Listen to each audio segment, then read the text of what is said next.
A girl disappears, then returns, only to vanish again. Welcome to Mystery Parlour. I am your host, Axen. Your comments bring this world to life.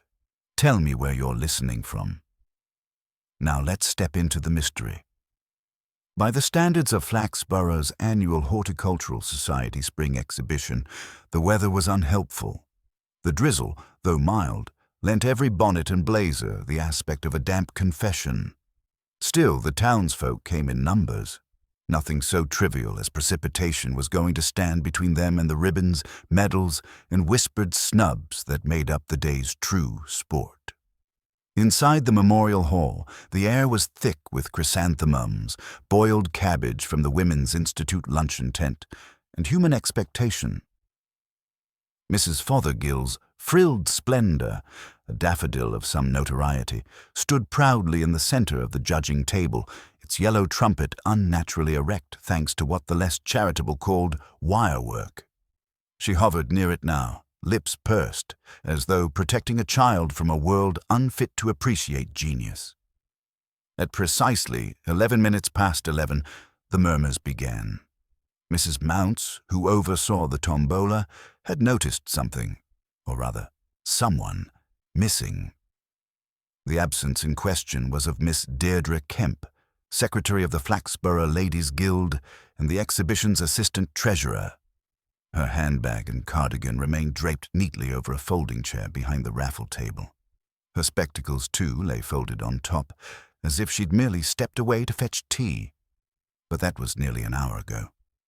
"Gone off for a bit of air," suggested the Reverend Pusey, in the tone of a man making the most charitable assumption available.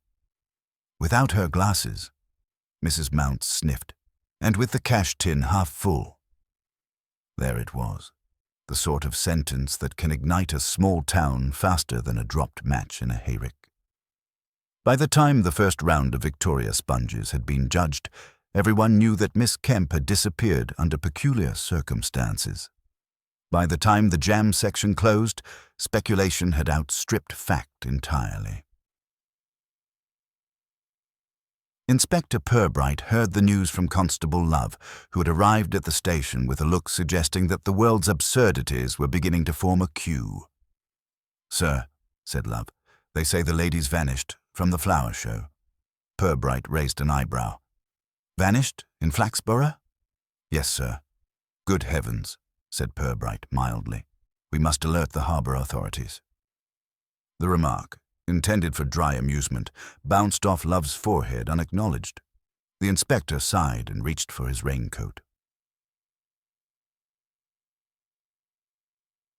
By 12:30, the Memorial Hall was a hive of speculation. Purbright, moving gently through the crowd, observed with polite disinterest the dual forces of English civic life, order and gossip. Both were in full bloom. Mrs. Fothergill, cornered near her prize blooms, gave him an account heavy on adjectives and light on sequence. One moment she was at the ticket table, dear, taking in the shillings, and the next she was simply not. I dare say someone might have spirited her away. Purbright nodded. That would have required a measure of spirit on both sides, I imagine. The vicar's wife claimed she had seen Miss Kemp only half an hour before her disappearance. Though now I think of it, she was talking rather tensely to someone by the cloakroom. "To whom?" asked Purbright. "Well, I couldn't possibly say. It was from behind, but the shoulders looked purposeful." Constable Love, meanwhile, had discovered a set of damp footprints leading out of the hall and into the rear alley. They belonged, he was certain, to a woman's shoes. Purbright inspected them, his umbrella like a pointer in a quiet lecture. "Indeed," he said, "they appear to proceed in both directions." "Both, sir." "Yes. Someone who left, and then thought better of it." By late afternoon, the drizzle had lifted, leaving Flaxborough unusually silent. From the high street came the faint clatter of a tea shop closing, and from the Memorial Hall the sound of Mrs. Fothergill arguing that her daffodil deserved a special commendation for moral fortitude. Purbright stood by the river bridge, watching the slow, brown current pass under the stone arch. He was thinking not about footprints or handbags, but about Miss Deirdre Kemp, a woman of 51, mild in manner, punctual in committee work, and entirely too sensible to evaporate without trace. "Twice," murmured Purbright to himself. "Yes, she has vanished twice now." Love, who had been pretending not to shiver, blinked. "Twice, sir." Purbright smiled faintly. "Oh, I dare say the first time was years ago. Only no one noticed." The drizzle stopped as if the memorial hall had exhausted even the weather's patience, and with that cessation, the people of Flaxborough were freed to make an afternoon of conjecture. They did not scurry. They dispersed at a rate consistent with good manners and bad curiosity, moving from stalls to pavements and from pavements to parlours. Within the hour, Miss Deirdre Kemp existed everywhere at once, her absence inflating with every repeated story. At Fisher's tea rooms, a cluster of ladies arranged their cups like draughts pieces and considered motives with genteel determination. "It will be a man," declared Mrs. Pike, who was certain of nothing else. "Women do not walk away from money unless there is a man involved." Miss Colson raised an eyebrow. "Or the wrong sort of money. Assistant treasurers face temptations of arithmetic." A third, Miss Drew, contributed a sigh. "She was always punctual at choir practice. That is not the mark of a criminal." Across the street, Mr. Cribb, the ironmonger, explained to a junior clerk that he had long suspected Miss Kemp of laxity, having once heard her ask for a 3/4 screw when a 7/8 would clearly do. The young man, who had not the least idea what either measurement signified, nodded gravely and promised to repeat this to the drinkers at the King's Arms. The bartender there, a man who could polish a glass while reducing a life, rehearsed a tale in which Miss Kemp had been seen in a motor car with a stranger. By the second round, the stranger possessed a hat. By the third, he had a motive. Back at the Memorial Hall, Mrs. Mounts packed up the tombola with the elaborate innocence of one who would never meddle, while supplying Constable Love with information dense enough to pave the car park. She had visitors, she said, knotting string with moral vigor. A young woman in a green coat, new, not Charity, and later a gentleman who did not remove his hat. He stood where the draught comes in from the rear alley and spoke to her in a voice you felt without hearing. She looked flustered. "Did she say so?" asked Love. "A woman does not need to say," replied Mrs. Mounts, who believed men should learn more from silence. She had her spectacles off and was blinking. "That is a sign." Purbright, who had returned quietly after his riverside thought, listened without appearing to collect. He asked for the times of these visits and received 2 that overlapped and a third that contradicted both. This did not disturb him. In Flaxborough, chronology was subordinated to character. People remembered who was present and why they shouldn't have been, and left the clock to guess at the rest. Toward late afternoon, the Borough Council's more assertive members assembled themselves, as they often did during any crisis that threatened property values or civic pride. Councillor Foston, a man with a voice like municipal gravel and cuffs creased by self-approval, expressed the opinion that Miss Kemp had bolted with the takings and that the police should close the main roads as a demonstration of administrative decisiveness. "A principle is at stake," he concluded, while examining his reflection in the case of Mrs. Fothergill's trophies. "It may be," said Purbright amiably, "though I suspect the principle will wait while we look at something smaller." He did not enlarge upon the something. Foston, encouraged by what he took for agreement, declared he would inform the Chronicle of rapid police action and departed at a brisk municipal angle. In the tea rooms, the talk turned to Miss Kemp's history. Someone remembered that Deirdre had once been engaged. Someone else remembered that she had not. A third, unable to remember anything, produced an anecdote about a raffle gone wrong in '58, in which Deirdre had lost a hamper and found a dog. From these fragments, a picture formed of a woman careful with other people's arrangements and careless with her own happiness, the sort who made herself absent long before she was missed. "The good ones," said Miss Coulson, "slip out of their lives so they won't be troublesome." At 5 o'clock, the drizzle returned in a fine lace that washed pavements without helping anybody. Purbright, standing under the Memorial Hall's eaves, watched a pair of schoolboys derive a temporary income from leading sightseers to the rear alley where, for a penny, one could observe the very puddle into which Miss Kemp had presumably stepped. He reflected on the neatness with which small towns package alarm for domestic consumption. Love reported that the cash tin held just over £26 and that the inventory suggested no loss. "The amount is correct for the tickets sold," he said, awed by this perversity. "If she ran off, sir, she didn't—" He hesitated, as if unwilling to deprive the story of its villainy. "Kind of her," said Purbright. "Perhaps she left for something she valued more." His eyes rested on the chair where the cardigan lay, then on the folded spectacles.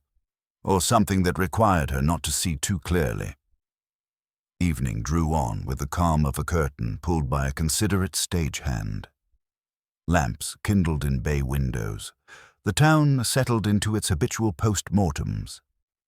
In several homes, the name of Mr. Arthur Quine surfaced, a traveling representative for a firm that supplied office stationery, whose habit of appearing when forms needed reordering had won affection from secretaries and suspicion from their supervisors. He was rumored to prefer felt hats. He was also, it seemed, in town. Purbright, back at the station, asked Love to discover Mr. Quine's lodgings and whether a green coat had been purchased in the High Street this week. "It is possible," he said, "that Miss Kemp was not the only person to vanish. Sometimes people disappear into one another. It makes a larger shadow and looks romantic from a distance."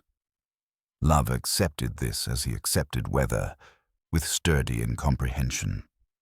The inspector, meanwhile, opened a drawer and took out an old file whose corners had softened like loaves.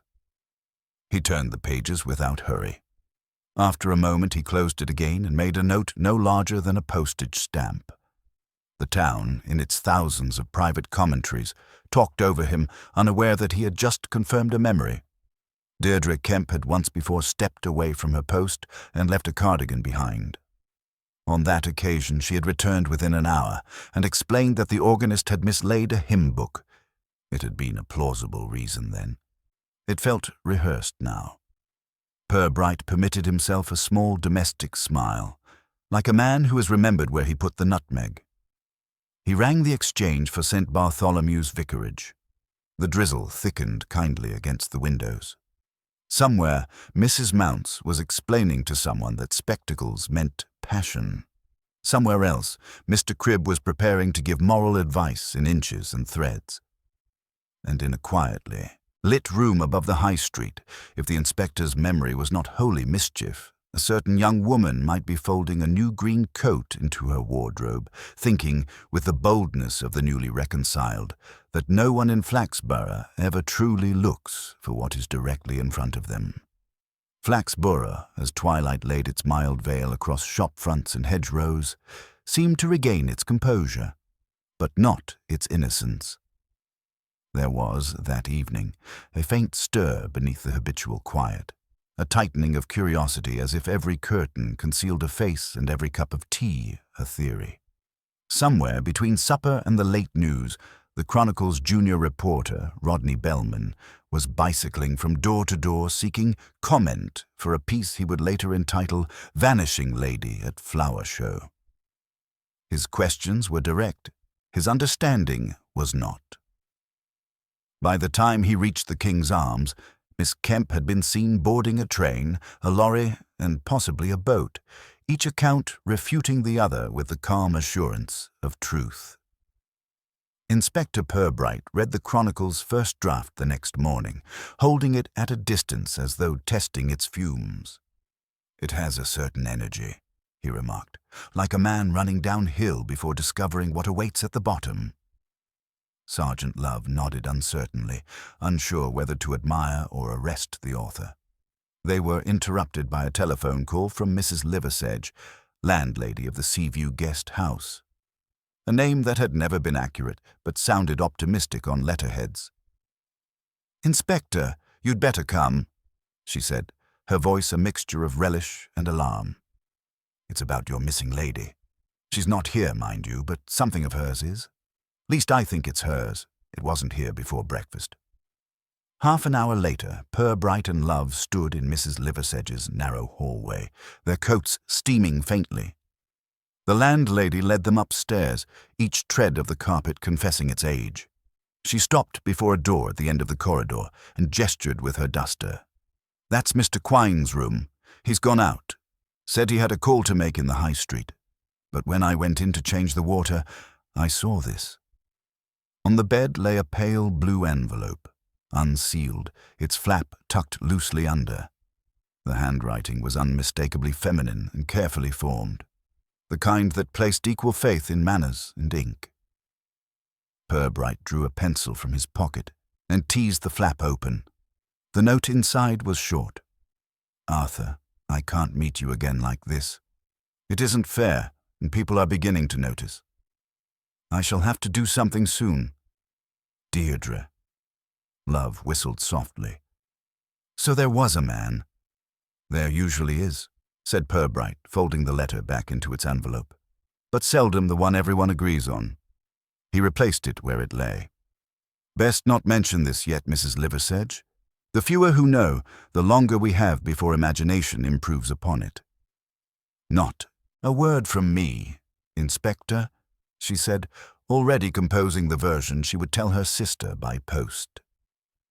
Outside, the morning had the clean chill of early spring, and the market square was busy with errands and restraint. Purbright paused at the corner by the greengrocer's, watching the rhythm of ordinary life resume around an absence that had not yet become tragic. "She wrote of doing something soon," he murmured. "People often mean something else entirely by that." They found Arthur Quine 2 streets away, in the shop of Mrs. Wigg, who sold haberdashery, small gossip, and large sympathy. He was a man of middle height, tidy mustache, and the kind of nervous affability that came from living by commission. When he saw Purbright enter, his politeness grew extravagant. "Good morning, Inspector. Terrible business, isn't it? Poor Miss Kemp, vanished into thin air, they say." "Not entirely thin," said Purbright mildly. "I understand you knew her." "Only professionally," Quine replied too promptly. "Office supplies, you know. She handled the orders for the Ladies' Guild. Efficient woman, rather serious." Purbright considered this, his eyes resting on the man's hat, a felt affair damp from drizzle. "Your landlady tells me you went out early." "Just after breakfast. I had to call on the council offices. A routine visit." "Quite so. You wouldn't have had time to tidy your room then." Quine's expression faltered, as though confronted by an unfamiliar household term. "Tidy? Well, I suppose not." Purbright nodded. "Then I must commend Mrs. Liversedge. She's discovered an admirable letter on your behalf. I should read it before she frames it." Colour rose in the salesman's cheeks. "Oh, that. It's nothing, Inspector. A misunderstanding, really. She was emotional. I never encouraged anything improper." "Then you encouraged something proper, perhaps?" Purbright smiled faintly. "Tell me, Mr. Quine, where were you yesterday at 11 o'clock? "At the hall, of course, selling raffle tickets for the committee." "Ah, yes. And did you leave by the rear alley?" "I might have stepped out for air. Crowded, you know." Purbright thanked him, asked a few more questions that appeared friendly but recorded precisely, and departed, leaving Mr. Quine to reassemble his composure. In the station later, Love was still indignant. "He's lying, sir. You saw how he fidgeted." "Yes," said Purbright. "Men who tell the truth fidget as well. It depends what they think you already know." He walked to the window, watching the church clock mark noon with its resigned chime. "We mustn't be too hasty. Miss Kemp might have gone to clear her mind or to test someone else's conscience. Either way, she left traces meant to be found. Spectacles, cardigan, and now a note. She may be the sort of person who needs witnesses to her departure. Love frowned. You mean she vanished to be seen vanishing? Something of the sort. Vanity is a quieter vice in middle age, but it keeps busy. That evening, as dusk thinned over the rooftops, Purbright walked to St. Bartholomew's. The vicar, a mild man whose memory arranged events alphabetically, met him at the door. "Ah, yes, Miss Kemp. She's sung alto in the choir these past 15 years. Not the most devout, perhaps, but dependable. She missed practice last night, which is odd. She telephoned in the morning to say she'd be there. Seemed in good spirits. Did she mention anyone?" "Only that she might be meeting a young lady about choir uniforms. New ones, apparently. Green." Purbright's glance shifted slightly. "Green, you say?" "Yes. I thought it unusual. Green isn't exactly ecclesiastical." As he thanked the vicar and stepped back into the evening air, Purbright reflected that nothing in Flaxborough was ever wholly lost. It merely changed ownership. If Deirdre Kemp had indeed vanished twice, as he suspected, then her second disappearance might prove to have been more deliberate, a performance arranged for an audience she hoped would misinterpret it. And as the street lamps flickered to life one by one, he wondered not who had made her vanish, but whom she expected would come looking. The following morning dawned with that peculiar brightness that only follows a night of heavy rain, as though the sky had taken pity on itself and washed its conscience clean. Inspector Purbright, who had little faith in such transformations, stood in his office studying the view across the square. The puddles glistened like misplaced optimism, and the town, from the bakery's steam to the postman's punctual whistle, seemed wholly restored to its habits. Only habit, he thought, could make people this serene after losing one of their own. Sergeant Love entered, carrying a stack of reports so thin as to seem apologetic. "Nothing new, sir. No sightings, no messages, and no one's missing anything else." "That last," said Purbright mildly, "is at least reassuring. If we can't find Miss Kemp, it's good to know we haven't lost the entire parish." Love smiled faintly, uncertain whether humor was being attempted. "I did find out about the coat, though. Only one new green one sold in the high street this week. Miss Bessie Pugh at Draper's Lane says it was bought on Tuesday afternoon. Paid for in cash, no address left." "Did she recall who bought it?" "She thinks it was a young woman. Quiet voice. Local, she said. Couldn't place her otherwise." Purbright nodded. The quiet ones tend to echo loudest later. He crossed to his desk and opened a folder containing a photograph, an old committee group taken at the Ladies' Guild fete some years earlier. Deirdre Kemp, then plumper and rounder of face, stood between two other women, Mrs. Pike, whose opinions traveled faster than post, and a dark-haired girl with a sharp, watchful expression.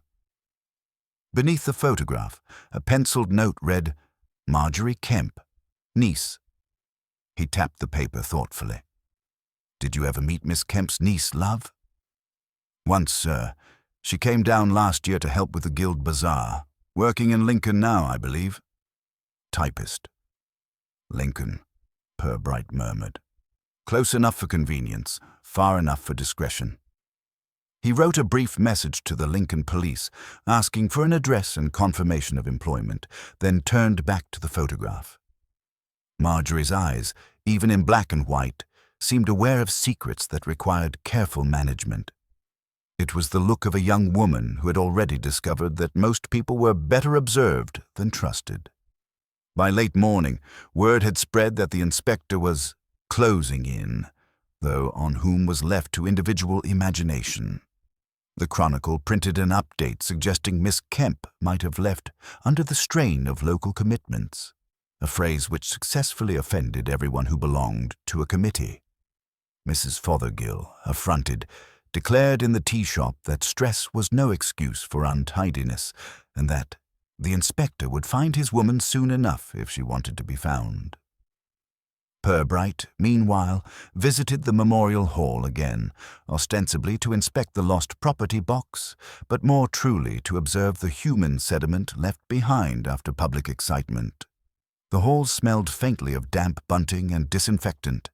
The tables were bare now, their floral displays removed but not forgotten. He found the caretaker, Mr. Dobson, polishing brass with an air of quiet triumph. "Still no word of the lady, sir?" asked Dobson, grateful for conversation. "Not yet," said Purbright. "You were here late that afternoon, I think." "Till nearly 4. Had to see the trophies locked up. The place was almost empty by then, except for that gentleman with the hat, the one everyone's been on about, and one of the younger ladies tidying near the cloakroom." Purbright looked up. "You're certain of that?" "Oh, yes, sir. She had a green coat over her arm, said she'd left it there earlier and didn't want it forgotten. Polite girl. Thanked me for keeping the lights on." "And did you?"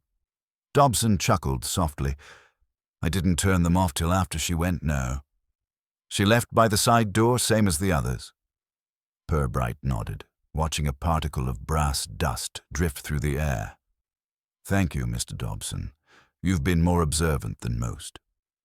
When he stepped outside, the air was already thickening again, the kind of premature dusk that made lamps appear before their time.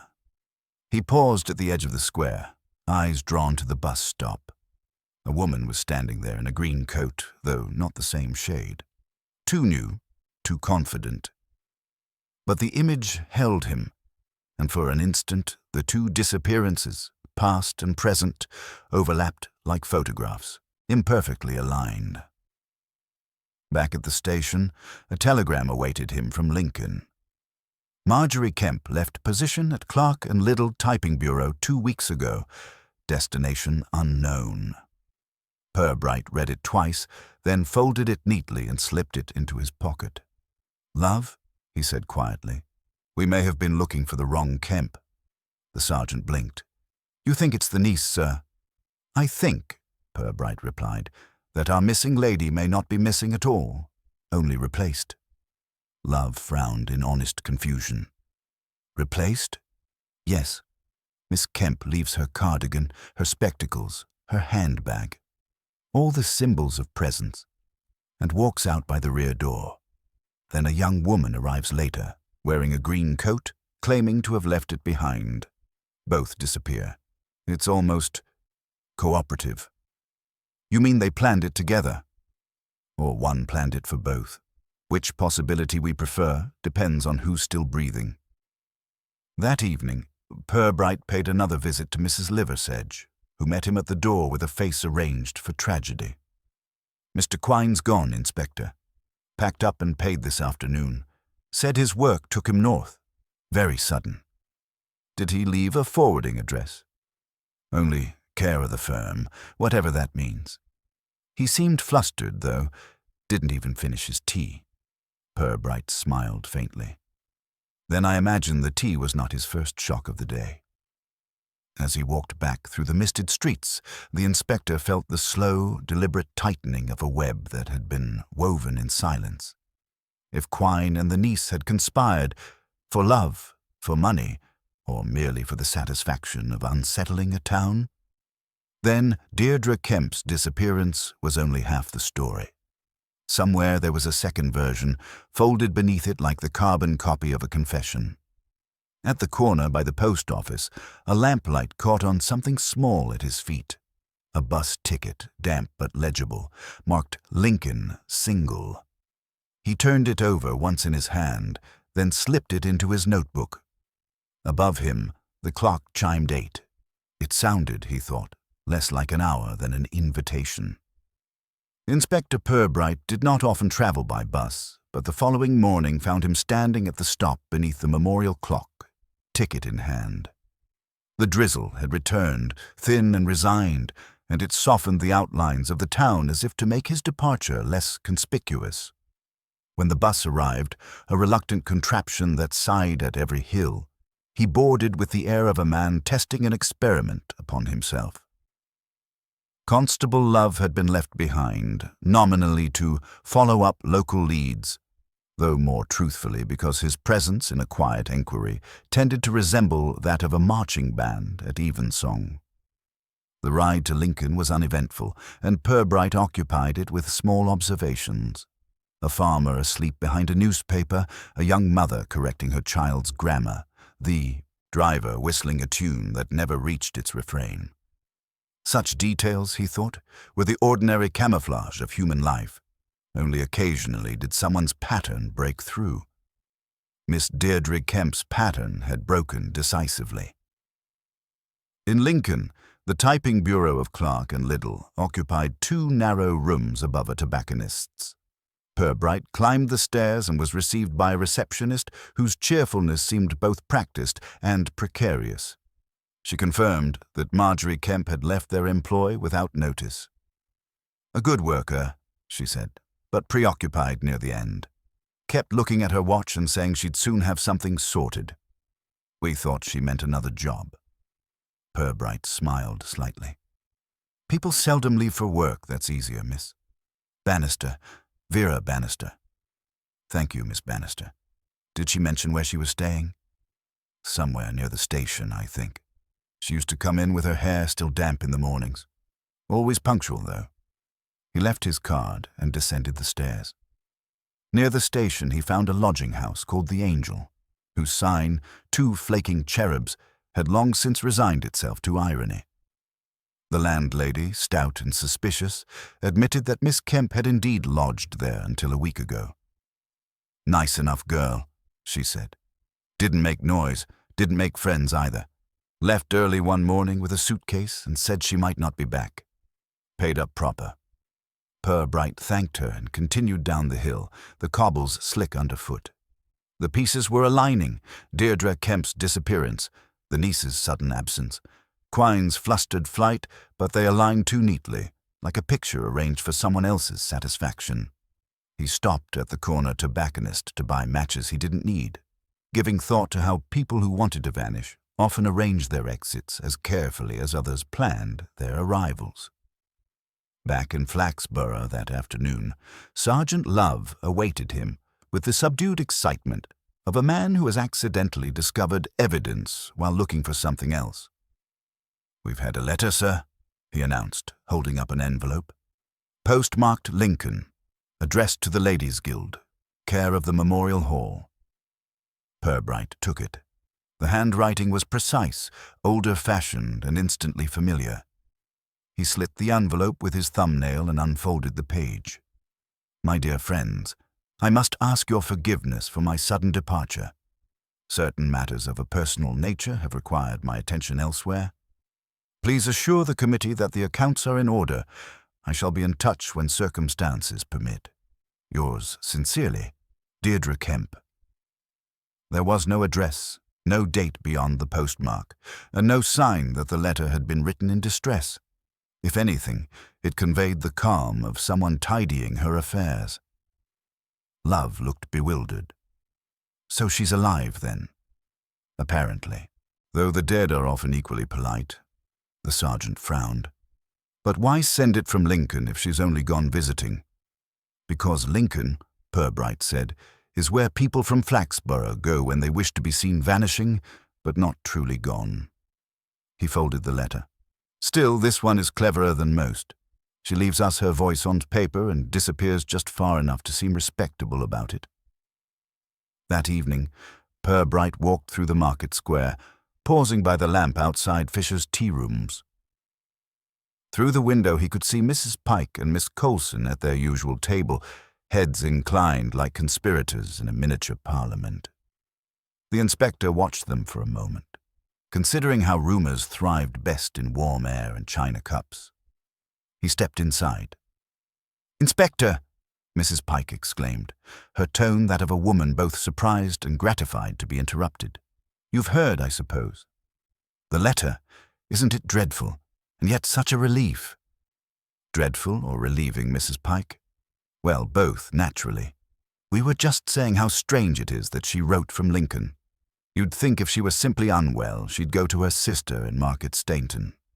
Purbright seated himself briefly at their table. "Did she mention her sister often?" "Hardly ever. said Miss Coulson. "There was a quarrel years ago, something about a will. Deirdre thought she'd been misled." "But families," she added, with the sigh of one who kept careful track of others' misfortunes, "always make trouble over the dead." "Quite so," Purbright murmured, "and sometimes over the living." When he returned to the station, he found another message waiting, a telephone note from the railway clerk. "The bus ticket you left with us, sir," it read, "matches one sold on Thursday evening to a Miss M. Kemp, destination Lincoln, paid in cash." Purbright laid the note beside the letter. "There's a symmetry here, love. One woman signs herself Deirdre and travels as Marjorie. Another may sign as Marjorie and never travel at all." Love scratched his head. "So which one's which, sir?" "That," Purbright said, "depends on who wrote this letter and who wanted it believed." Later, as night thinned the lamplight into smaller pools, he sat alone at his desk with the old committee photograph propped against the in-tray. The two women, Deirdre and Marjorie, seemed to gaze back at him from opposite sides of a puzzle only they understood. Between them stood Mrs. Pike, smiling faintly as though already rehearsing how she would tell the story in years to come. Purbright leaned back, hands steepled beneath his chin.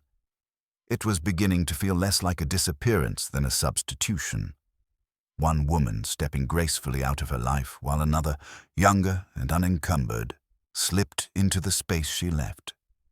And if Arthur Quine had assisted, wittingly or not, then the transaction was nearly perfect, reputation preserved, curiosity fed, and guilt left ambiguously distributed. He extinguished the lamp, his reflection merging with the darkened window. The drizzle persisted, tapping softly against the glass, patient as time itself. In Flaxborough, life went on. People slept, argued, dreamed, but somewhere between two names, two sets of handwriting, and one forgotten green coat, a truth waited to be coaxed from its politeness. The morning after the letter's arrival began with a deceptive calm.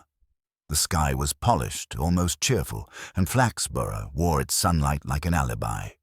Shopkeepers swept their thresholds, the bus made its reliable complaint past the square, and the town resumed its ordinary hum. Yet underneath the routine, there lingered an unease too subtle for admission. The townsfolk had accepted Miss Kemp's letter as proof of her safety, but acceptance in Flaxborough was never the same as belief. They spoke of her in the past tense, tidied their sympathy into sentences, and waited for something, anything to explain why a woman of perfect punctuality had simply decided to stop existing in the right place. Inspector Purbright had slept poorly. Not from worry, his profession was immune to that, but from the disturbance of logic half resolved. He had spent much of the night thinking of handwriting, the way it could imitate voice yet disguise intent. The letter, he decided, had been written by someone who understood Miss Kemp's personality too well to have forged it without knowledge. Perhaps affection. That ruled out malice, but not manipulation. By mid-morning, Sergeant Love appeared with a face that contained news and apology in equal measure. "You'll want to see this, sir." He handed over a small brown parcel, neatly wrapped and addressed to the station. Came in the postbag. No sender's name. Purbright unwrapped it carefully. Inside lay a compact powder case, cheap but clean, and a folded note written in the same tidy script as the earlier letter, for the inspector, who likes small things to be in their proper place. D. Love looked bewildered. "That's her again, sir. She's writing to you now." Purbright turned the case over in his hand. It was of the sort sold in chemists, the hinge slightly loose, the mirror intact but clouded at one edge. A faint trace of powder remained, scented with something modest, lavender perhaps. "Curious," he murmured. "Miss Kemp never struck me as the teasing kind. You think she's toying with us? Not us, love. Me, perhaps. Or herself." He studied the handwriting again. The loops were steady, confident, but the D in her signature seemed altered, less firm, as though rehearsed. "I wonder," he said quietly. How many times a person can vanish before they start to enjoy it? He placed the case on his desk and reached for the telephone. Within the hour, he had the railway office confirm that the bus ticket to Lincoln had indeed been used, but there was no record of the passenger's return. He then telephoned Mrs. Liversedge, whose tone was rich with vindication. I said it wasn't over, Inspector. Mr. Quine sent a wire this morning. From York, if you please. Says he's been delayed on business. Did he give an address? No, but he mentioned hoping things had settled. Whatever that means. Quite so, said Purbright, though privately he thought it meant that Arthur Quine's conscience had grown talkative. After lunch, he took a slow walk through the high street, greeting those who greeted him, watching those who didn't. At the corner outside the post office, he met Mrs. Pike again, brimming with unsolicited certainty. I've said all along, she began, that poor Deirdre was never suited to excitement. Always nervous, poor thing. Likely she's gone for a rest. In Lincoln? Well, perhaps farther by now. They say people go to the seaside when they're troubled? Yes, said Purbright mildly. And sometimes they forget to return before the tide does. He thanked her and moved on before she could embroider the metaphor into a moral. That evening brought another development. Constable Love entered the inspector's office holding a telegram with both hands, as though it were fragile. This came from Lincoln Police, sir. They've located a suitcase at the station cloakroom, checked in last Friday under the name M. Kemp. Describe it. Brown leather, initials DK inside. Contains women's clothing, a choir music folder, and a photograph of the Memorial Hall gardens. Purbright smiled faintly. So our Miss Kemp, or someone wearing her conscience, did intend to come back for it. He stood and reached for his coat. Fetch the car, love.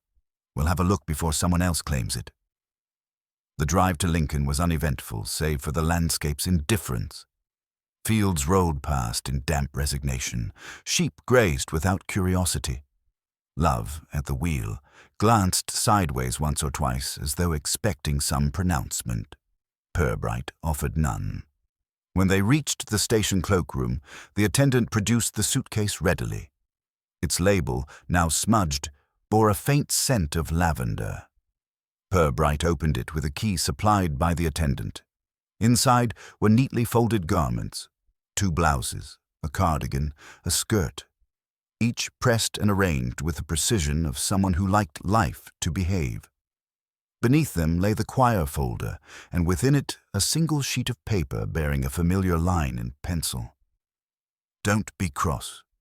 It's for the best. Still the same hand, murmured Purbright. Love leaned closer.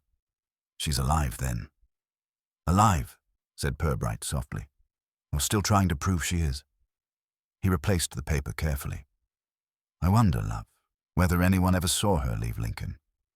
The sergeant blinked. You mean she didn't travel, Father? Perhaps not in the way we think. He gestured to the station hall, where travelers hurried past without direction. Sometimes people arrange their departures so well they forget to finish them. Others complete them too thoroughly. The difference is only a matter of motive. On their return to Flaxborough, dusk was gathering again, the town's lamps glimmering through mist. Purbright stopped the car outside the Memorial Hall, the place where all of it had begun. The doors were locked, but through the frosted glass he could just see the shadowed outline of the chairs stacked against the wall, the faint reflection of his own face superimposed upon the memory of that vanished afternoon. He stood for a long moment, then said quietly, Love, tomorrow we'll have another word with Mrs. Mounts. She seems the sort who sees more than she should and remembers less than she'd like. Do you think she's mixed up in it, sir? In Flaxborough, Purbright said, opening his umbrella. Everyone's mixed up in everything. It's the one true sign of community spirit. They walked back toward the station through drizzle that blurred the street lamps into small halos. Somewhere, faintly, a church bell struck 9. Purbright listened, counting each note as if measuring the pace of the town's heartbeat. When the last echo faded, he said almost to himself, The truth, love, rarely hides in shadows. It prefers to sit in plain sight, waiting for us to mistake it for something ordinary. The following morning, Flaxborough's market square was scrubbed clean by rain, glinting with the modest optimism of shop-front reflections and bicycle spokes. The air had that washed, faintly metallic scent which seems to promise the truth will soon be visible, though it never is. Inspector Purbright, however, was not misled by weather. Truth, he reflected as he stirred his tea at his desk, rarely came with daylight. It preferred the soft, shifting half-tones between suspicion and habit. At 9:30, Mrs. Mounce arrived. She entered the station with the self-importance of one bearing essential intelligence and the bodily effort of one who did not often walk uphill. Her coat, unbuttoned in haste, flapped around her like a statement of moral authority. "I was told," she began, breath catching, "that you wanted to speak with me about that poor woman, Miss Kemp." "Indeed," said Purbright, rising courteously. "Do sit down. Sergeant Love will take notes, though you may find he writes only what's true." Mrs. Mounce accepted the chair as if it were a medal of civic distinction. "Well," she began, "I don't know that I can add much, but I've remembered something rather peculiar. It came to me in bed last night. You know how thoughts do, Inspector. Quietly, like burglars." "Sometimes," said Purbright, smiling. "And what did this particular burglar take?" She leaned forward conspiratorially. "It's about that girl, the one with the green coat. I told you she came back for it, didn't I?" "You did." "Well, I didn't think much of it at the time, but she was carrying something else. A handbag, dark blue, and she was careful with it. Too careful, as if it were heavier than it looked. And there was a bit of paper sticking out from one side. I thought it might be one of the raffle lists, but now I think it was money. Folded notes. It looked like the sort of thing you'd keep quiet about." Purbright nodded thoughtfully. "And you didn't mention this before because—" Mrs. Mounce colored faintly. "I didn't want to start gossip. I've always said gossip ruins reputations, Inspector." "Yes," said Purbright gently. "It does have that unfortunate tendency." He offered her a faint smile that both thanked and dismissed her in one motion. "You've been most helpful." When she had gone, leaving behind the scent of lavender and moral duty, Love said, "So she saw the niece taking the cash?" "Possibly," said Purbright. "Or she saw what she thought was the niece. One can never underestimate the disguising effect of expectation." He rose and looked out through the rain-dappled window. "It's remarkable, Love, how often people believe what the scene asks them to. A woman in a green coat appears at a flower show just after another vanishes, and everyone assumes the two are connected. And of course they are, but not in the way anyone thinks." Love frowned in the slow, honest way that made his superior fond of him. "Then how do you think they're connected, sir?" "I'm beginning to suspect," said Purbright, "that Miss Kemp's disappearance wasn't merely arranged. It was rehearsed." Later that day, he called on Reverend Pusey at the vicarage, a man whose mildness concealed a sharp recollection of parish incidents. The vicar welcomed him with tea that had clearly been poured too soon. "Inspector, this is all quite dreadful. Deirdre was a steady soul, though not, if I may say so, spiritually adventurous." "Not prone to vanish without notice, then?" "Good heavens, no. Unless," said the vicar, frowning slightly, "you count that curious business years ago when she left her employment at the library for a fortnight. Claimed she was visiting family. There was talk then, too." "What sort of talk?" "Something about a young man, foreign perhaps, who came to catalogue the local archives. People said she grew rather, attached. Then he left suddenly, and she came back to her post as though nothing had happened. She was quieter after that." Purbright set his cup down. "Do you happen to recall his name?" "I'm afraid not, but he stayed at the King's Arms for a week. The landlord might remember." By mid-afternoon, Purbright and Love were seated opposite Mr. Gryce, landlord of the King's Arms, whose memory of patrons was encyclopedic when the recollections could be sold in pints. "Foreign chap? Oh, I remember him. Polite, soft-spoken, a Mr. Quinn or Quine, something like that." Love's head came up. "Quine, as in Arthur Quine." Gryce nodded. "That's the one. Been back a few times over the years, always asking after old friends." When they returned to the station, Love whistled low. "So he's known her for years. Makes sense he'd help her disappear." "Help, yes," said Purbright quietly, "but perhaps not in the way she expected." He sat, fingers steepled. "Consider this, Love. Miss Kemp and Quine contrive some scheme, something neat and harmless, perhaps to mislead creditors or amuse themselves with secrecy, but a scheme shared is a scheme betrayed the moment one partner grows practical. You think he ran off with the money? Or with something she valued more? Either way, she's the one left behind in spirit, if not in body." That evening, as darkness drew its quiet curtain across the square, Purbright returned once more to the memorial hall. The caretaker let him in without question, for authority moves easily among those who fear its absence. The hall was empty, save for the lingering echo of events. A faint smell of polish and chrysanthemums, the scuff of chairs rearranged too often. Purbright walked slowly toward the cloakroom, where the first gossip had begun, and stood a while looking at the damp footprints now long vanished. It was a habit of his to imagine where people had been standing when they made their last honest decision. He could almost see her there, Miss Deirdre Kemp, neat and calm, setting down her spectacles, folding her cardigan, and stepping into someone else's life, or out of her own. A draught stirred the curtain near the side door, and something fluttered loose from behind it. A ticket stub, half torn, its print barely legible. He bent to read it. York. Single. He smiled faintly, pocketing it. "So, Mr. Quine," he murmured, "perhaps you travelled alone after all." Outside, the town clock struck 8, each chime settling like a stone dropped into water. The ripples of its sound spread outwards through the sleeping streets, as steady and unhurried as the inspector's thoughts. There was, he felt, one final piece yet to fall into place. And when it did, the quiet surface of Flaxborough would never look quite the same again. The following morning began with a thin sunlight that could not quite make up its mind about optimism.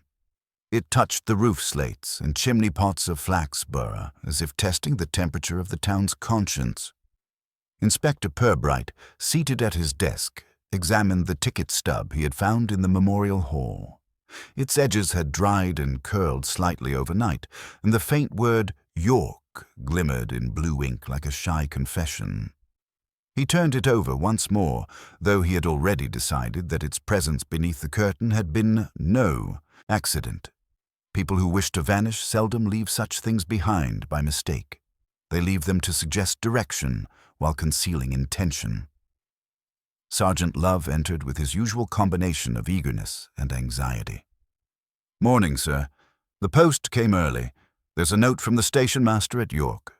He confirms Mr. Quine arrived there on Saturday afternoon. Booked into the Grand Hotel under his own name." "Alone?" "Yes, sir. He stayed 2 nights, checked out Monday. Left no forwarding address." Purbright smiled faintly. That was considerate of him. If one means to be elusive, it's best to remain methodical. Love frowned. So he didn't meet Miss Kemp there. "Perhaps he meant to," said Purbright. "Perhaps she was already there waiting under another name. Or perhaps he found something in York he hadn't planned for, a conscience, for instance." He set the ticket down. "Did the station master mention whether Mr. Quine seemed unsettled?" "He said he looked tired and asked about trains south. Didn't take one, though. Left on foot." Purbright leaned back, eyes narrowing slightly. The trouble with people like Mr. Quine is they always believe distance will cure proximity. It never does. By late morning, the inspector decided to pay a call on Mrs. Fothergill. She had, as everyone knew, a moral interest in other people's affairs so deep that it often passed for compassion. Her house, a tidy villa facing the park, smelled faintly of beeswax and grievance. She welcomed Purbright with a small, triumphal smile. "I was expecting you, Inspector.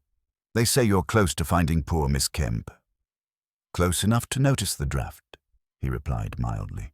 "You were quite friendly with her, I believe." "As friendly as anyone could be with Deirdre. Reserved woman, though she meant well. Always worried about appearances. I once told her it's not what people say about you that matters.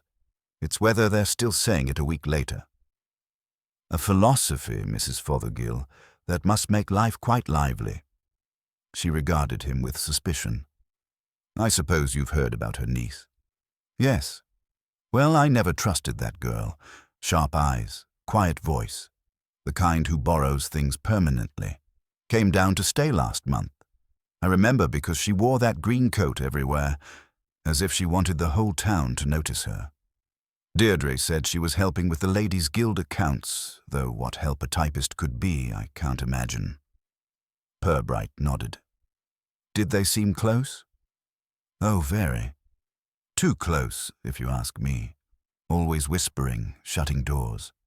It was like watching someone train her own shadow." When Purbright left, the remark stayed with him, the image of a woman instructing her shadow to behave. That, he thought, might not be far from the truth. Back at the station, a telegram awaited him from the York police. "Arthur Quine found dead last night. Room at small lodging house near railway. No signs of struggle. Cause, believed poisoning. Coroner notified." Purbright read it twice, then folded the paper slowly. "So," he said quietly, "our gentleman has concluded his journey." Love, who had been hovering by the door, paled. "Poison, sir. You think she, Miss Kemp, did it?" "I think," Purbright said, "that she may have written his final chapter for him, though whether she wrote it before or after he died is another matter." He stood and reached for his hat. "Come, love. We're taking a walk to the vicarage." The Reverend Pusey received them with his customary blend of benevolence and bewilderment. "My word," he murmured when told of Quine's death. "How dreadful, and yet perhaps fitting. I never trusted men who compliment the altar flowers." Purbright allowed himself a smile. "Did Miss Kemp ever confide in you, Vicar, about Mr. Quine?" "She did once, years ago. Said he'd been persuasive, that he'd promised marriage, then disappeared. She bore it with admirable restraint, though I always thought she suffered more than she admitted. And recently, she seemed brighter of late, almost serene. She spoke of settling old debts, not money, you understand, but what she called unfinished business of the heart." When they left, Love was silent until they reached the church gate. "You think she found him, sir? In York?" "I think," said Purbright, "that she sent him something before she went. Perhaps the same careful hand that wrote those letters wrote one more. A woman like Miss Kemp would never forgive deceit outright. She'd tidy it away." The remainder of the day passed in quiet paperwork. Yet even as Purbright signed reports and returned telephone calls, his thoughts kept circling back to the idea of two women, one middle-aged, tired of respectability, the other young, restless, half admiring and half impatient. Between them, Arthur Quine had found both sanctuary and sentence. That evening, as twilight folded neatly over the town, Purbright sat at home with a cup of cocoa that cooled unheeded. The telephone rang at 8. It was Love. "Message from York, sir. Coroner's report says Quine's death was from an overdose of sleeping tablets. Bottle beside the bed, labeled in his name. No sign of anyone else." "Suicide, then?" "They think so. But here's the odd thing. The only fingerprints on the bottle weren't his." "Whose, then?" "Woman's prints. Still checking, but they're sending a copy down." Purbright set down his cup. Outside, the lamplight trembled against the rain-streaked glass. Thank you, love. That will be all for tonight. He replaced the receiver and sat very still. Somewhere in Lincoln, or perhaps much nearer, a woman who had once been Deirdre Kemp was finishing her disappearance in perfect order. A dead man, a suitcase, a powder case, and a series of notes, all arranged with the same care she had once given to choir rosters and raffle accounts. It was, he thought, a most Flaxborough kind of crime, precise, polite, and entirely unnecessary. He leaned back and closed his eyes. Unfinished business of the heart, he murmured, neatly filed. And outside, the drizzle began again, steady and soft, erasing footprints no one would think to follow. The rain continued into the next morning, patient and thorough, rinsing Flaxborough until it looked almost ashamed of itself. Inspector Purbright arrived at the station before 8, coat collar raised, expression unreadable.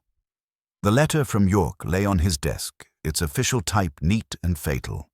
He read it again, not for the content, he already knew it by heart, but for the curious absence it contained. There was no mention of Miss Deirdre Kemp, none at all. It was as if she had never existed in Arthur Quine's final hours. Sergeant Love arrived soon after, brushing rain from his sleeves. "Morning, sir. The prints came through by telegraph. They match Miss Kemp's employment card at the library. It's her, no doubt." Purbright nodded slowly.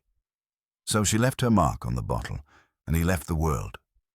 He looked out the window, where the rain gathered in nervous rivulets down the glass. "Did they send any note?" "None found, sir. Just the tablets and a half-burned envelope in the grate." "Half-burned," Purbright repeated softly. "The most revealing kind of letter, one that was meant to be destroyed but hesitated." Love shifted awkwardly. "What now, sir? Do we put out a notice for her?"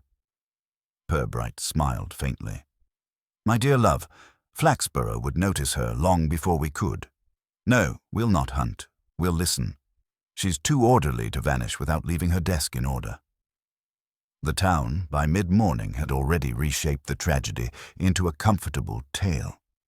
Mrs. Fothergill, whose daffodil had wilted days ago, but whose sense of occasion never did, informed her circle that Miss Kemp's romantic entanglement had driven the poor woman to Lincoln for treatment of nerves.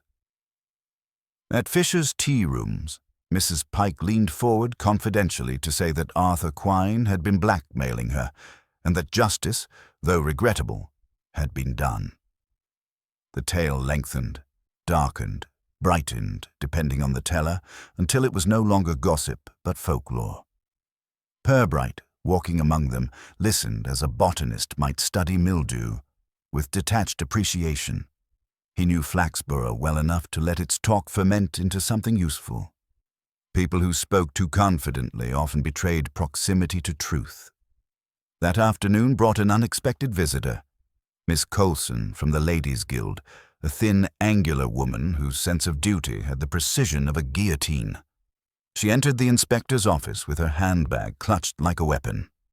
"Inspector," she began, "I shouldn't be here, but my conscience insists."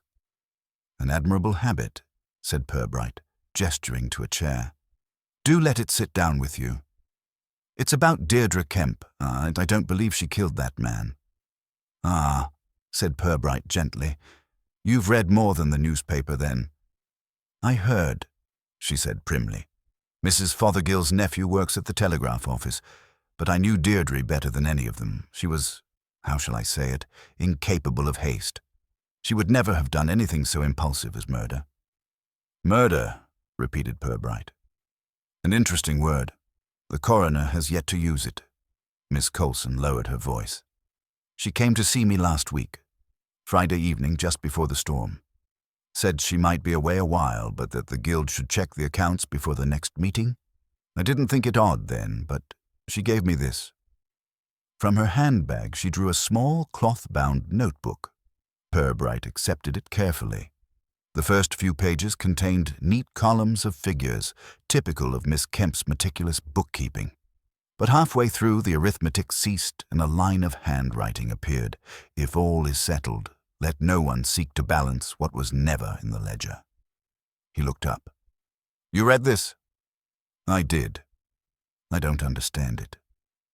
Neither do I, he said softly. But I intend to.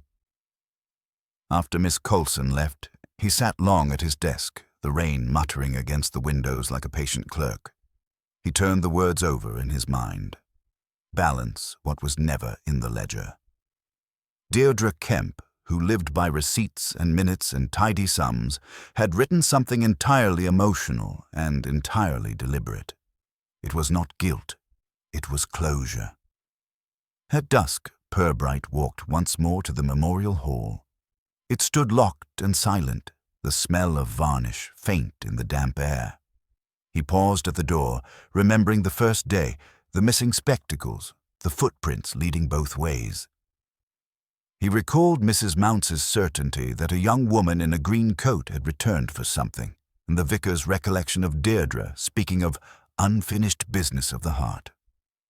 The pattern was complete, though the picture remained veiled. He was about to leave when the caretaker, Dobson, appeared from the side gate carrying a mop and a face of surprise. Evening, Inspector. Didn't expect to see you again. I find the place restful, said Purbright. Tell me, Mr. Dobson, when you saw that young woman here, the one in the green coat, did she say anything before she left? Dobson scratched his head. Only that she'd got what she came for, and she said to thank you, though I didn't know what she meant. Thank me. Aye, her words were, he'll understand once it's tidy again. I thought she meant the hall. Purbright smiled, the kind of smile that belonged to thought rather than satisfaction. Thank you, Mr. Dobson. That will do perfectly. As he walked back, toward the square, the night had cleared to a pale, cold brightness. Every window in town gleamed like a mirror, each holding its private version of events. Purbright passed them one by one, considering the possibilities. Miss Kemp had not vanished to escape scandal, nor out of despair. She had vanished because she was tidying the one untidy corner of her life. The man who had once betrayed her, and perhaps the niece who had helped her perform the vanishing act. Whether Arthur Quine had died by her hand or by his own frightened imitation of her precision scarcely mattered. The ledger was balanced. He stopped outside the post office, where a notice fluttered faintly in the night breeze. Choir practice. Thursday. New hymn books to be distributed. He thought of Deirdre Kemp's measured alto, of her meticulous counting of bars, of her way of breathing exactly when others forgot to. Somewhere, he suspected, she was doing the same thing still, keeping time to a tune only she could hear. The drizzle began again, thin and discreet, like a confidante's whisper. Purbright turned up his collar and started home, certain now of one thing only. Flaxborough would talk of this for years, each telling smoothing the edges until Deirdre Kemp became another of the town's moral tales, tidy, respectable, and entirely untrue. The next morning, the clouds over Flaxborough had drawn themselves into thin, secretive lines. The air was cool and sharp, the kind that lent itself to reflection and, occasionally, regret. Inspector Purbright arrived at the station earlier than usual, his thoughts already ahead of him. He had slept little, kept awake not by doubt, but by a quiet certainty forming, like sediment settling in clear water. The pieces were all there now, each gossip, letter, footprint, and carefully folded cardigan. But the shape they made was not the one Flaxborough had chosen to see. It was simpler and sadder. Sergeant Love appeared in the doorway, damp from the morning mist. Morning, sir. The York coroner's office rang again. They've closed the inquest. Verdict, suicide while of unsound mind. They'll be sending the personal effects back here since Mr. Quine gave Flaxborough as his last business address. Good, said Purbright, without lifting his eyes from the desk. The dead travel too much as it is. He opened the small notebook Miss Colson had brought him the day before and read the peculiar inscription again. If all is settled, let no one seek to balance what was never in the ledger. It was a farewell disguised as advice, yet also, he suspected, an instruction. Love was still standing awkwardly, clutching his hat. "Do you think she'll ever come back, sir?" Purbright looked up, the ghost of a smile forming. "Most of them do, love, though not always where we expect. In towns like ours, people don't vanish. They reappear under different lighting." Around midday, a parcel arrived, forwarded from York as promised. It contained Quine's belongings: a wristwatch stopped at 11:15, a wallet with a few notes, and a small photograph in a cracked leather frame. Purbright studied it in silence. It showed a younger Deirdre Kemp standing in front of a garden gate, her expression composed but her eyes uncertain, as though she had just been persuaded to smile by someone out of view. He set the photograph aside and picked up a folded scrap of paper that had slipped from the wallet. On it, in Quine's quick, slanted hand, were 6 words. She said it would be clean this time. Purbright read them twice before sliding the paper into his breast pocket. "Clean," he murmured. Yes, that would appeal to her. He spent the afternoon visiting the few people who had known Miss Kemp well enough to notice her absence, yet not well enough to understand it. The librarian, a timid man who spoke as if afraid to crease the air, recalled that Miss Kemp had returned her keys 2 days before the flower show. Said she was taking leave for personal reasons. Very polite about it, as always. Brought back a book that wasn't hers, an old hymn collection. I remember because she said it might comfort someone later. By late afternoon, Purbright had walked enough to let his thoughts align themselves. As he crossed the bridge at the edge of town, the river below moved sluggishly, carrying away the dull light of the sky. A few ducks drifted, patient as gossip. Beyond the bridge, the road led toward the marshes and, further still, to the old towpath where the grass grew thick and the past seemed closer than the present.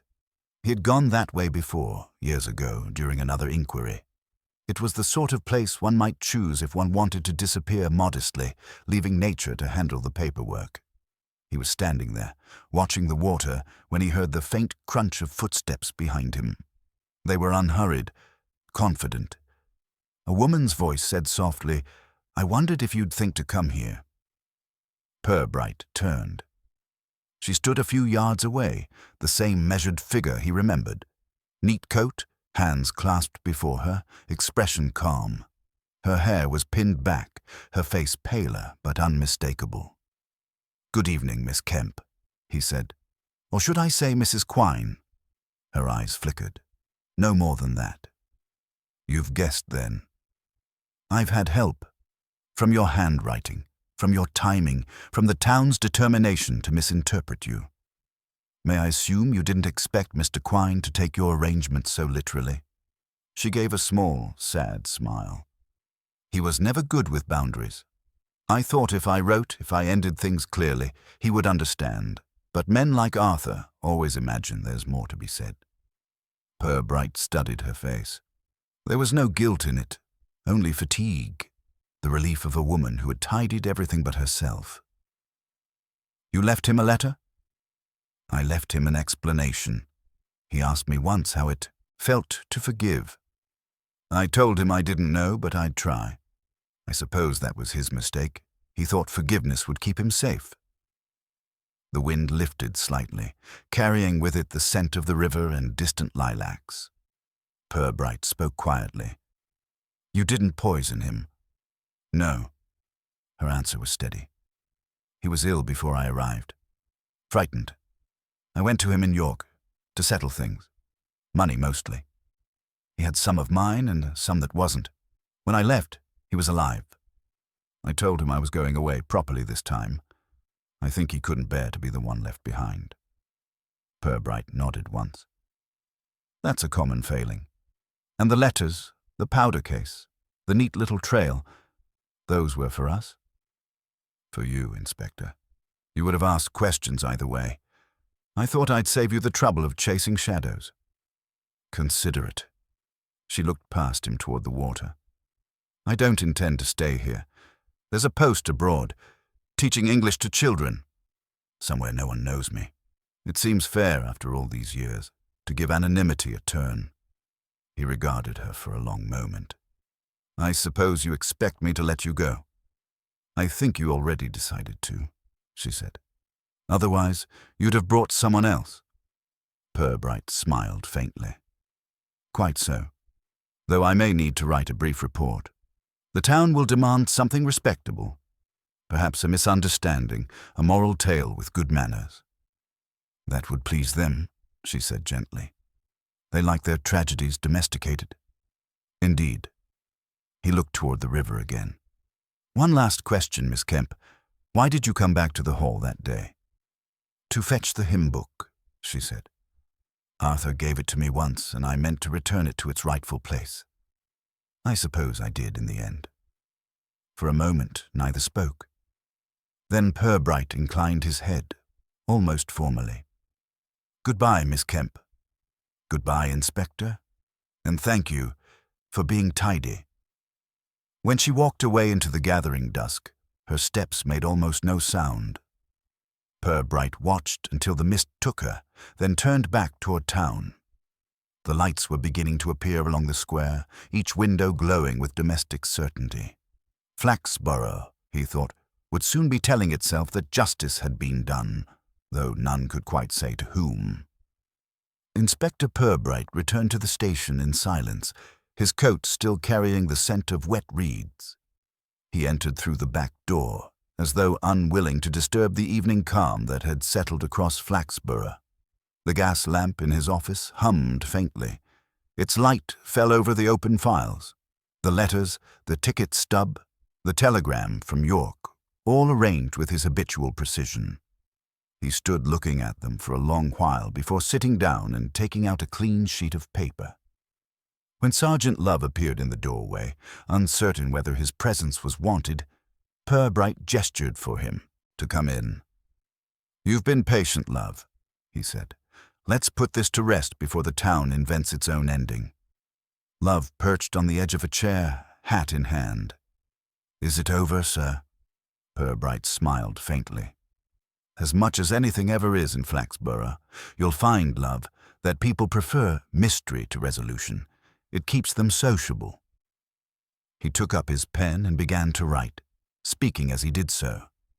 Miss Deirdre Kemp, aged 51, left Flaxborough of her own accord following the annual Horticultural Society exhibition. Her purpose, it appears, was to conclude a long-standing private matter involving one Arthur Quine, commercial traveller.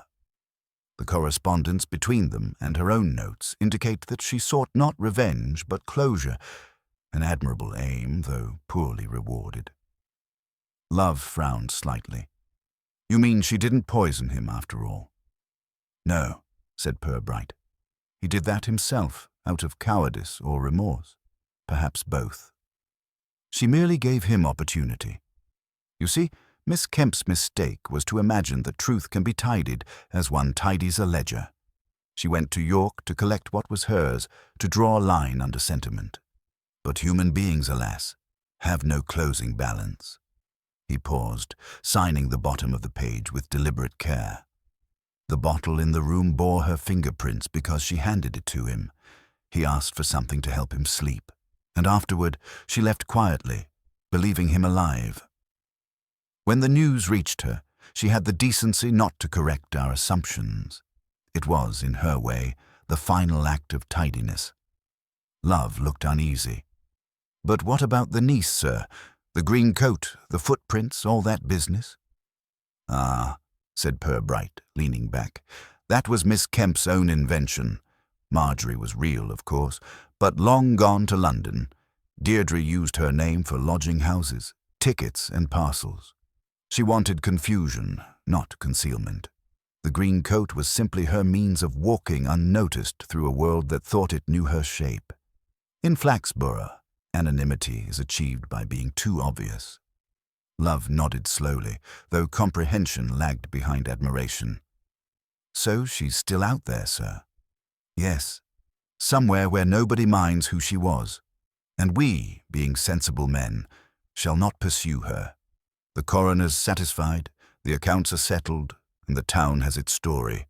A tragic romance to embellish over tea. It will do them no harm. He folded the report neatly into its envelope and sealed it. You may file that under closed miscellaneous. It will keep company with a dozen other human miscalculations. When Love had gone, Purbright remained at his desk, listening to the faint murmur of rain against the windows. The town clock struck 9, deliberate as ever. He rose and walked to the window, looking down upon the square where the lamps glowed like gentle accusations. Beyond them, the river gleamed faintly in the darkness, winding its slow way toward the marshes where he had seen her last. He thought of Miss Kemp, not as a criminal, nor even as a fugitive, but as a woman who had at last grown weary of her own reputation. In her quiet, determined way, she had done what few in Flaxborough ever dared. Rewritten herself. That she had chosen tragedy as her punctuation was regrettable, but perhaps inevitable. There are those, Purbright mused, who cannot believe in peace unless it comes dressed as guilt. He extinguished the lamp, leaving the office in shadow, and gathered his coat. As he stepped outside, the air smelled faintly of lilac and wet stone. Somewhere in the distance, a dog barked once, then thought better of it. The streets were empty, the houses respectful in their silence. Crossing the square, he paused before Fisher's tea rooms, where earlier that day the tables had been alive with theory. Now the chairs were stacked, the curtains drawn, the gossip dormant until morning. He could almost hear the conversations that would bloom again. How Deirdre Kemp had loved unwisely, how the inspector had nearly caught her, how Flaxborough had once again been brushed by scandal and survived without a hair out of place. Purbright smiled faintly. The truth, he reflected, was never so well preserved as when it was gently forgotten. He continued on to the station bridge, stopping midway to look down at the water. It slid beneath him, calm and inscrutable, carrying reflections of the street lamps like fragments of understanding drifting toward the sea. Clean, he murmured, recalling Quine's last note. Yes, Miss Kemp, clean enough. He stood for a moment longer, then turned back toward the town that would by morning have resumed its rhythm, the baker's whistle, the milk van's rattle, the gossip's first cup of tea. In Flaxborough, even mystery kept respectable hours, and as the inspector walked home through the soft drizzle, his thoughts settled like the rain itself, quiet, inevitable, and briefly content. The paperwork would be finished by morning. The world, he supposed, would remain exactly as untidy as it ought to be.